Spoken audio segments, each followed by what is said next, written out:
Hello friends, welcome to GK mind game. ಪ್ರಶ್ನೆಗಳ ಸಂಪೂರ್ಣ ಮಾಹಿತಿಗಾಗಿ ವಿಡಿಯೋನ ಎಲ್ಲೂ ಸ್ಕಿಪ್ ಮಾಡದೆ ಕಂಪ್ಲೀಟಾಗಿ ನೋಡಿ. ಇವತ್ತಿನ ಪ್ರಶ್ನೆಗಳಲ್ಲಿ ಮೊದಲನೇ ಪ್ರಶ್ನೆ, ಅಲ್ಸರ್ ಸಮಸ್ಯೆಯಿಂದ ಬಳಲುತ್ತಿರುವವರು ಯಾವುದನ್ನು ಸೇವಿಸುವುದರಿಂದ ಅಲ್ಸರ್ ಇಲ್ಲದಂತಾಗುತ್ತದೆ? ಆಪ್ಷನ್ಸ್: ಎ ಬಾಳೆ ತಿರುಳು, ಬಿ ಪೇರಳೆ ಎಲೆ ರಸ, ಸಿ ಎಳನೀರು, ಡಿ ಮಜ್ಜಿಗೆ.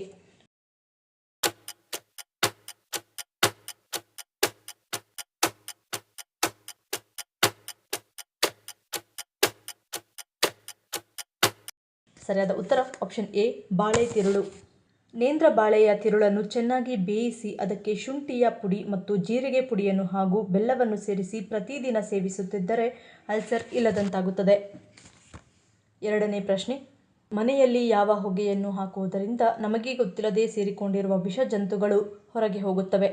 ಆಪ್ಷನ್ಸ್: ಎ ಬೇವಿನ ಹೊಗೆ, ಬಿ ಬೆಳ್ಳುಳ್ಳಿ ಹೊಗೆ, ಸಿ ಸಾಂಬ್ರಾಣಿ ಹೊಗೆ, ಡಿ ನೀಲಗಿರಿ ಹೊಗೆ.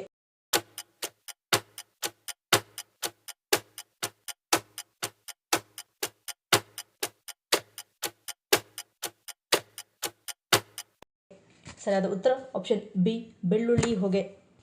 ಬೆಳ್ಳುಳ್ಳಿ ಹೊಟ್ಟಿನ ಹೊಗೆಯನ್ನು ಮನೆಯಲ್ಲಿ ಕೆಲವು ಗಂಟೆಗಳು ಹಾಕುವುದರಿಂದ ಮನೆಯಲ್ಲಿ ಒಂದು ವೇಳೆ ವಿಷಜಂತುಗಳು ಸೇರಿಕೊಂಡಿದ್ದರೆ ಅವು ಅದರ ವಾಸನೆಯನ್ನು ತಡೆಯಲಾರದೆ ಹೊರಗೆ ಹೊರಟು ಹೋಗುತ್ತವೆ.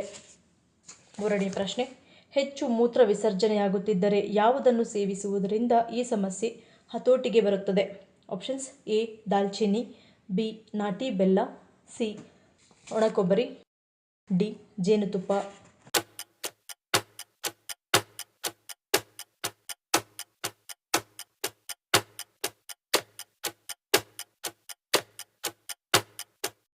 ಸರಿಯಾದ ಉತ್ತರ ಆಪ್ಷನ್ ಎ ದಾಲ್ಚಿನ್ನಿ. ಹೆಚ್ಚು ಮೂತ್ರ ವಿಸರ್ಜನೆಯಾಗುತ್ತಿದ್ದರೆ ದಾಲ್ಚಿನ್ನಿ ಪುಡಿಯನ್ನು ಜೇನುತುಪ್ಪದಲ್ಲಿ ಮಿಶ್ರಣ ಮಾಡಿ ಕುಡಿಯುವುದರಿಂದ ಅಥವಾ ಸೇವಿಸುವುದರಿಂದ ಮೂತ್ರ ವಿಸರ್ಜನೆ ಹತೋಟಿಗೆ ಬರುತ್ತದೆ. ನರಗಳು ಅನಗತ್ಯ ಪ್ರಚೋದನೆಗೆ ಒಳಪಡದೆ ನೆನಪಿನ ಶಕ್ತಿಯು ಹೆಚ್ಚಾಗುತ್ತದೆ. ನಾಲ್ಕನೇ ಪ್ರಶ್ನೆ, ಆಗಾಗ ನಮ್ಮ ಆಹಾರದಲ್ಲಿ ಗೋಧಿ ಚಪಾತಿಯನ್ನು ತಿನ್ನುವುದರಿಂದ ಏನಾಗುತ್ತದೆ? ಆಪ್ಷನ್ಸ್: ಎ ತೂಕ ನಿಯಂತ್ರಣ, ಬಿ ಹೊಟ್ಟೆ ಹುಣ್ಣು ನಿವಾರಣೆ, ಸಿ ಉಷ್ಣತೆ, ಡಿ ಮೇಲಿನ ಎಲ್ಲವೂ.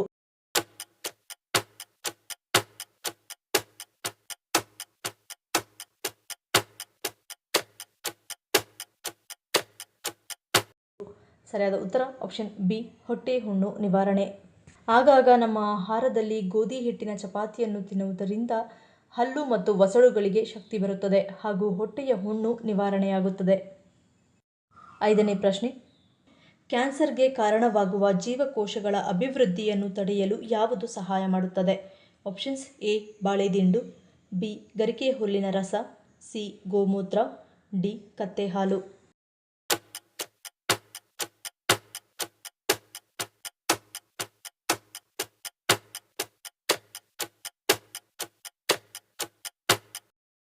ಸರಿಯಾದ ಉತ್ತರ ಆಪ್ಷನ್ ಸಿ ಗೋಮೂತ್ರ.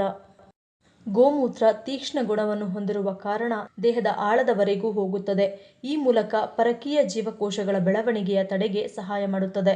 ಅದರಲ್ಲೂ ಅಧ್ಯಯನಗಳ ಪ್ರಕಾರ ಗೋಮೂತ್ರದ ಸೇವನೆಯಿಂದ ಮಾರಣಾಂತಿಕ ಕಾಯಿಲೆ ಕ್ಯಾನ್ಸರ್ಗೆ ಕಾರಣವಾಗುವ ಜೀವಕೋಶಗಳ ಅಭಿವೃದ್ಧಿಯನ್ನು ತಡೆಯಲು ಇದು ಸಹಾಯ ಮಾಡುತ್ತದೆ.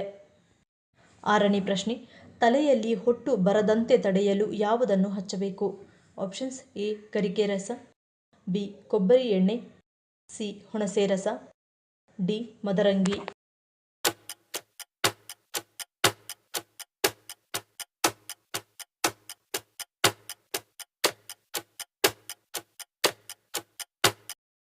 ಸರಿಯಾದ ಉತ್ತರ ಆಪ್ಷನ್ ಎ ಮತ್ತು ಬಿ. ಗರಿಕೆ ಹುಲ್ಲಿನ ರಸವನ್ನು ಮತ್ತು ಅಷ್ಟೇ ಪ್ರಮಾಣದ ಕೊಬ್ಬರಿ ಎಣ್ಣೆಯನ್ನು ಮಿಶ್ರಣ ಮಾಡಿ ಕೂದಲಿಗೆ ಹಚ್ಚಿ 1-2 ಗಂಟೆಯ ನಂತರ ಸ್ನಾನ ಮಾಡುವುದರಿಂದ ತಲೆಯಲ್ಲಿ ಹೊಟ್ಟು ಏಳುವುದಿಲ್ಲ, ಕಣ್ಣುರಿ ಮತ್ತು ಕೂದಲು ಉದುರುವುದು ನಿಲ್ಲುತ್ತದೆ. ಏಳನೇ ಪ್ರಶ್ನೆ, ಮತದಾನದ ಮೂಲಕ ನಿರ್ಧಾರಗಳನ್ನು ತೆಗೆದುಕೊಳ್ಳುವ ಪ್ರಾಣಿ ಯಾವುದು? ಆಪ್ಷನ್ಸ್: ಎ ಸಿಂಹ, ಬಿ ತೋಳ, ಸಿ ಎಮ್ಮೆ, ಡಿ ಕಾಂಗರೂ.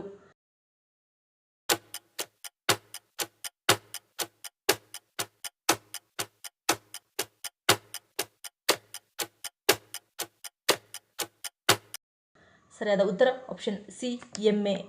ಪ್ರಜಾಪ್ರಭುತ್ವವು ಕೇವಲ ಮಾನವ ನಡವಳಿಕೆಯಲ್ಲ, ಪ್ರಾಣಿಗಳು ಸಹ ಅದರಲ್ಲಿ ಭಾಗವಹಿಸುತ್ತವೆ.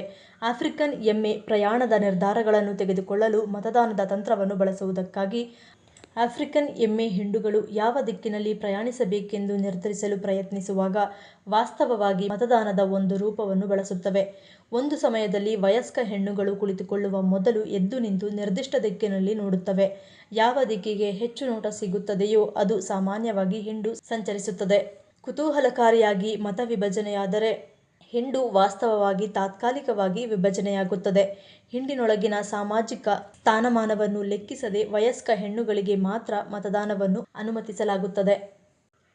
8ನೇ ಪ್ರಶ್ನೆ, ನಾಗರ ಹಾವಿಗಿಂತಲೂ 14 ಪಟ್ಟು ಹೆಚ್ಚು ವಿಷ ಹೊಂದಿರುವ ಹಾವು ಯಾವುದು? ಆಪ್ಷನ್ಸ್: ಎ ಕಾಳಿಂಗ ಸರ್ಪ, ಬಿ ಕೊಳಕು ಮಂಡಲ, ಸಿ ಕಟ್ಟು ಹಾವು, ಡಿ ಹಸಿರು ಹಾವು.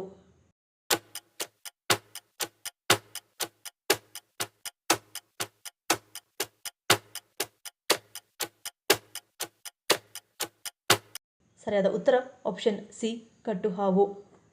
ಕಟ್ಟು ಹಾವು ಭಾರತದಲ್ಲಿ ಪತ್ತೆಯಾಗುವ ವಿಷಕಾರಿ ಹಾವುಗಳಲ್ಲಿ ಪ್ರಮುಖವಾದದ್ದು. ಈ ಹಾವು ಕಚ್ಚಿದಾಗ ಇರುವೆ ಕಚ್ಚಿದಂತೆ ಭಾಸವಾಗುತ್ತದೆ. ಹಾಗಾಗಿ ಈ ಹಾವಿನ ಬಗ್ಗೆ ಜನರಿಗೆ ಅಷ್ಟು ಭಯ ಇರುವುದು ಕಡಿಮೆ. ಸಾಮಾನ್ಯ ಕ್ರೆಟ್ ಹಾವುಗಳು ಹೆಚ್ಚಾಗಿ ತಂಪಾದ ದಿನಗಳಲ್ಲಿ ಕಂಡುಬರುತ್ತವೆ.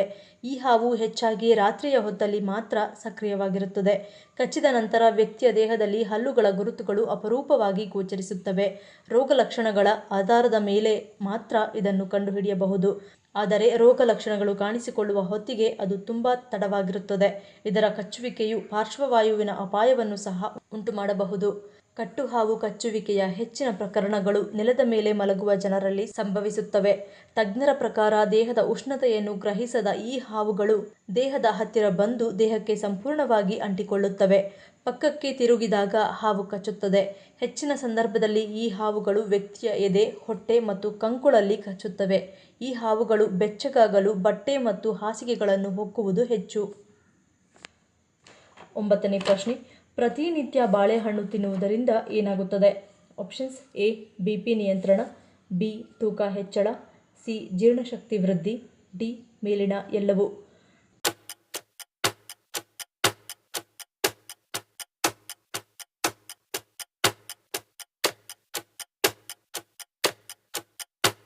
ಸರಿಯಾದ ಉತ್ತರ ಆಪ್ಷನ್ ಡಿ ಮೇಲಿನ ಎಲ್ಲವೂ.